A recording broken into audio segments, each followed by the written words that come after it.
It's been a while since the Rustler cheerleaders, I should say, have had something to cheer about, but they certainly got it right now. And now Gallagher having words with the referee. Texas Rustlers, you can see their confidence coming from all over. I think he's being ejected. We'll find out. The Rustlers have the lead. Gallagher gets thrown out. Danny Wolf is with the referee.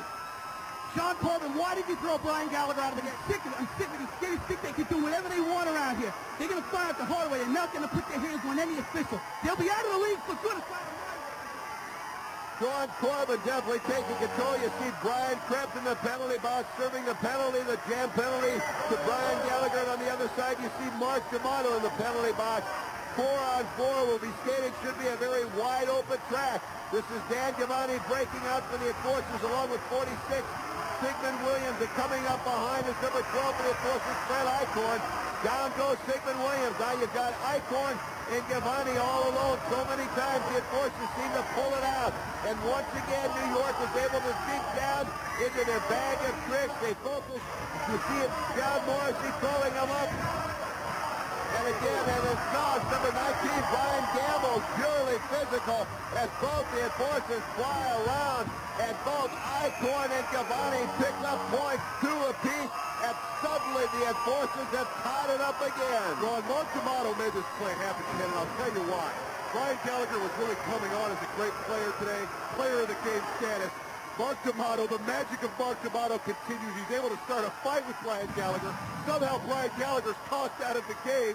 Mark D'Amato does sit in the penalty box, but the player of the game for the Rustlers is tossed out. Mark D'Amato, unbelievable. He now is player of the game in my book. It is unbelievable, 25-25. The pressure is on. Buddy, who does it favor right now? I have to say the Enforcers are looking strong. Gallagher, the leader, is gone, and they're in trouble right now. Buddy, many times you've talked, you always said when it comes down to there is no substitute for experience. And certainly the Enforcers have the experience. You see the double whip setup. That springs number 12, Eichhorn, along with, once again, his jamming partner, Dan Giovanni. Now coming up as they come around, this is number 43, Marcus Abreu for the Texas Rustlers. And the double elbow from Giovanni and Eichhorn sends Abreu to the track. This is the second jam in a row, as I mentioned, that these two have been out. Teamwork coming in. Again, as Buddy said, the experience favoring the Enforcers, and that's what they're doing. You see the concerned look on the Rustlers as time is winding down, and you see Eichhorn and Giovanni closing on the pass. This is 49, Bill Daly back to try and block out. Tim Washington now coming by, they set it up. The Eliminators giving it Daly. Giovanni and Eichhorn go by. They each pick up a point, and it's over. The Enforcers win it 27-25. And moments ago, we saw the astonishment on the face of the Rustlers.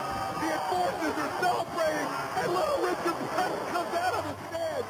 Whatever bad is, good or bad, it's in the house right now as he embraces Mark D'Amato. Once again, the Enforcers pull it out. Unbelievable! When it's all said and done, put another one in the win column for the New York Enforcers, this time by a final score of 27-25 over the Texas Rustlers.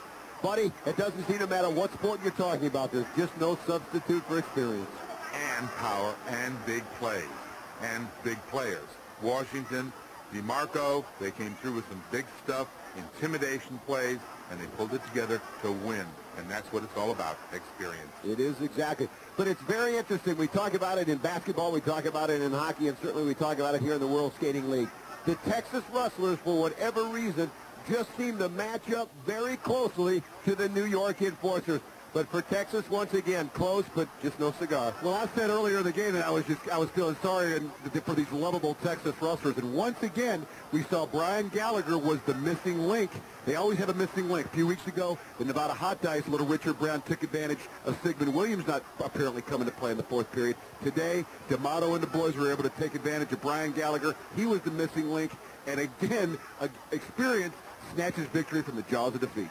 And on Broadway, Danny Wolf is standing by with a relieved bunch of New York Enforcers who have put their losing streak behind them. Danny?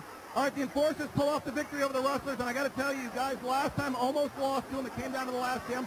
Once again, you guys had to come from behind. You almost lost to the worst team in the league again, Helen. No, that wasn't going to be a problem. You know why? Why? Because we're better. Yeah, the bad is good. I guess bad prevailed, Tim Washington, today. Bad prevailed once again. You know that. Now, you guys had a 2 or 3 game losing streak. The motto, did it take a team like the Rustlers, you needed to face them to get you guys back? Don't be stupid, Wolf. I'm sick of you and your stupid questions. You people out there only need to know one thing. Brown and the motto is bad. And bad is good. Wait, I want to ask you, what are you writing in that thing? I'm writing notes about all the people whose knees I'm taking out, and your name is in there. Ken and Hoff, back to you. Once again, the Texas Rustlers lose a heartbreaker to the New York Enforcers, this time by a score of 27-25. For all of us in RollerJam, I'm Ken Resnick saying have a great week. We'll see you again next time. So long, everybody.